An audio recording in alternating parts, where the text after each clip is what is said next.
Bonjour à tous. Ce matin, j'ouvre mon ordinateur et je vois que la France a tapé la Syrie avec d'autres pays que je citerai même pas, ce serait leur faire de la pub. Je vous avouerai que moi je suis bouleversée de lire ça.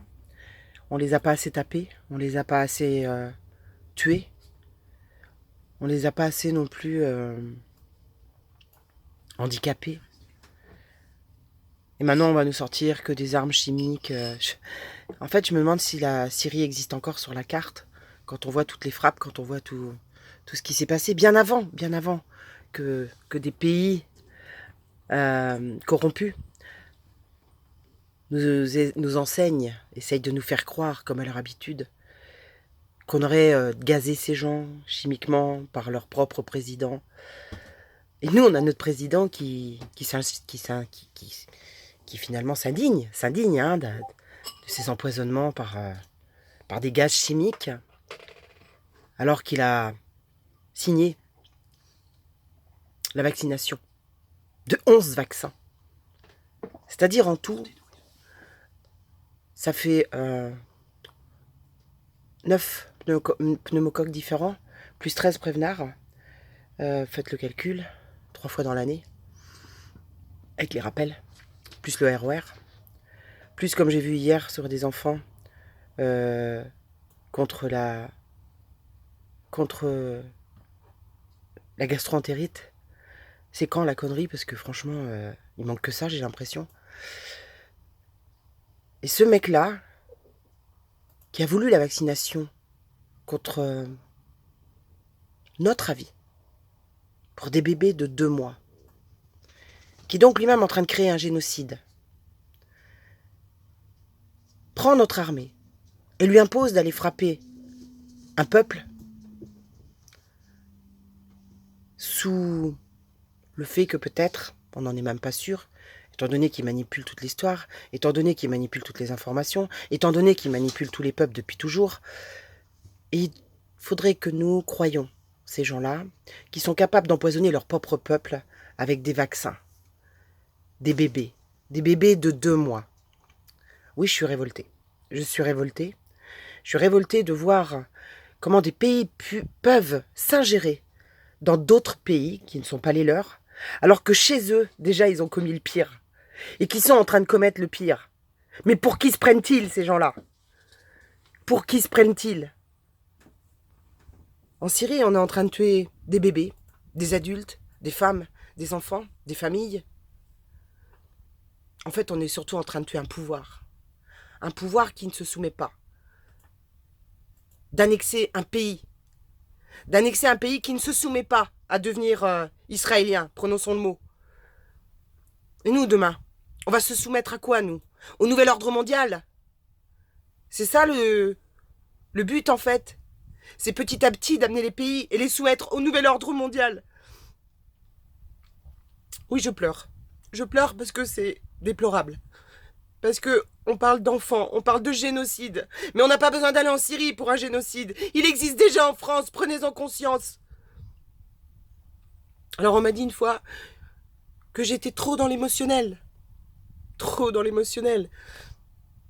Si tout le monde était dans l'émotionnel, peut-être que tout le monde réagirait. Peut-être que tout le monde ouvrirait les yeux sur ce qui se passe dans ce monde. Alors j'entends des gens qui appellent au boycott. Il est un peu tard pour appeler au boycott, vous trouvez pas? Il n'est pas un peu tard pour appeler au boycott. Il est peut-être temps d'ouvrir vraiment les yeux sur ce monde qui est en train d'arriver, sur ce génocide qui est en train d'être fait en France.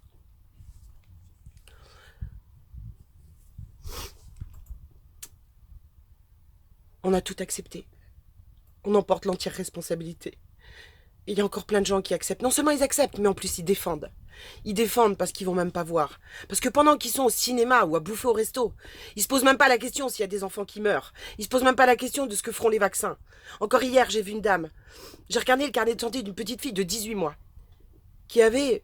La page était pleine. La page était pleine. Cette petite fille ne veut plus dormir. Elle dort plus de la nuit, du tout. Mais c'est normal. Tout va très bien. Oh putain, elle est super, elle est vaccinée contre les oreillons, contre la rubéole, contre la rougeole, contre la gastro-entérite. Mais putain, c'est génial. Bon, elle dort plus, c'est vrai. C'est vrai, elle dort plus. Peut-être que même elle a des problèmes cognitifs, mais c'est pas grave, elle est protégée contre quelque chose dont elle avait même pas besoin de se protéger puisque elle était capable de le créer avec son propre corps. Et il faudrait qu'on les croie sur la Syrie. Il faudrait qu'on pense que ce président de ce pays qui laisse ou qui fait massacrer son peuple, je sais plus, je sais pas. Mais il y a quelque chose qui est pas normal. Comment se fait-il que la France aille frapper ce pays sans notre consentement? Comment c'est possible? Je sais pas, vous trouvez ça normal? Ça ne vous choque pas? Et vous voulez encore continuer à consommer dans ce pays? Et vous voulez même pas vous arrêter de travailler, de dire il faut qu'on arrête tout? Il faut qu'on arrête, qu'on stoppe tout ça. Il faut qu'on stoppe notre consentement. Parce que c'est du consentement que nous donnons à ces gens-là. En continuant, nous donnons notre consentement à ce qu'ils sont en train de faire. Est-ce que vous comprenez ça? Parce que pour que ça s'arrête, il faut cesser de donner votre consentement. Comment on donne son consentement? Est-ce que quelqu'un en a la moindre idée? Je sais que les téléphones portables sont fabriqués par des enfants. Quand je les achète, je donne mon consentement pour que ces enfants travaillent à l'âge de 8 ans. Et tout est comme ça, vous comprenez? Tout est comme ça. Alors c'est vrai, il y a des fois où on peut peut-être pas faire autrement. Il y a des fois où c'est peut-être compliqué. Mais je crois qu'il y a plein de façons de cesser de consommer, de cesser de faire fonctionner ce pays, de cesser d'alimenter Big Pharma, en n'emmenant plus ces enfants chez le médecin, en refusant la vaccination. Excusez-moi, il y a d'autres moyens. C'est d'arrêter d'aller dans les écoles.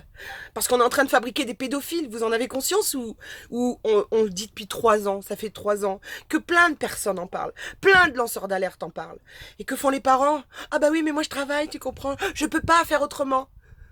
Ok, alors accepte que ton enfant puisse être violé demain. Accepte qu'on le mariera avec un mec de 40 ans ou de 50 ans. Accepte-le parce que c'est ça qui t'attend. C'est que ça qui t'attend. Ah bah oui, mais la Syrie, il fallait qu'on leur frappe dessus, tu comprends? Ils ont essayé d'empoisonner leur peuple. Mais ton propre pays empoisonne tes enfants. Est-ce que t'en as conscience? Je viens de perdre une amie. Je viens de perdre une amie hier. 50 ans. Cancer. On a beau lui dire d'arrêter la chimio. Elle n'a pas voulu l'entendre. Elle n'a pas voulu voir tous les mensonges. Elle est morte. Paix à son âme. Tant mieux peut-être pour elle d'ailleurs, elle verra pas tout ce qui va nous arriver sur le coin de la gueule. Elle est décédée parce qu'elle les a crus. Vous comprenez? Parce qu'elle les a crus. Elle pouvait s'en sortir. Elle aurait repris son pouvoir. Elle aurait repris ce que la planète nous offre pour guérir. Elle nous offre tout. On a tout pour se soigner. Mais on nous a tout fait oublier. On nous a fait perdre nos racines. On nous a fait perdre notre savoir ancestral. C'est volontaire.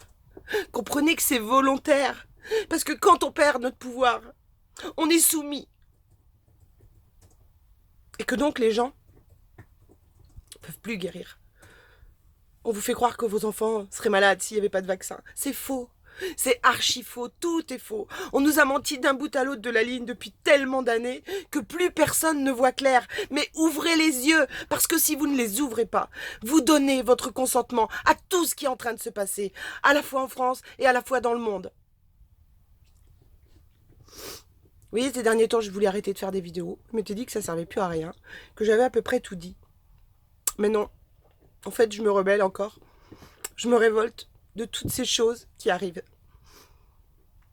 Et je me dis que on mérite ce qui nous arrivera sur le coin de la figure. On mérite parce que on accepte tout. Parce que c'est un confort pour nous de l'accepter. C'est un confort de ne pas savoir ce qu'a vécu un enfant qui est complètement dans des réseaux pédophiles et qui est violé et qui est complètement détruit. C'est un confort de ne pas voir ce qui se passe en Inde pendant qu'on exploite les enfants. C'est un confort de ne pas voir le génocide qui se passe en Afrique. C'est un confort. Mais c'est un confort qui va durer combien de temps? Quelle liberté? Quelle liberté pour les humains? Quand est-ce qu'ils vont reprendre leur pouvoir? Quand est-ce qu'ils vont redevenir des êtres souverains?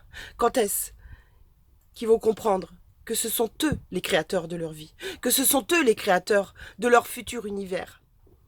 Tous les jours, nous sommes des créateurs. Tous les jours. Quand est-ce que vous allez reprendre le pouvoir? À bientôt mes amis.